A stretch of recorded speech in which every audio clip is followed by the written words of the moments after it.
All right, it's Thanksgiving Day, and we have some very thankful chickens.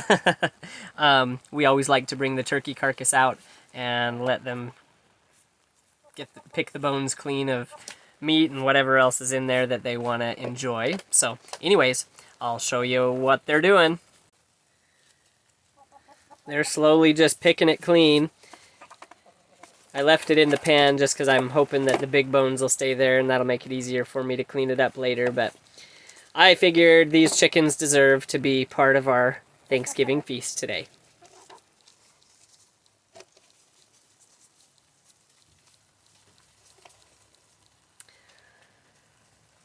All right, like, share, and subscribe.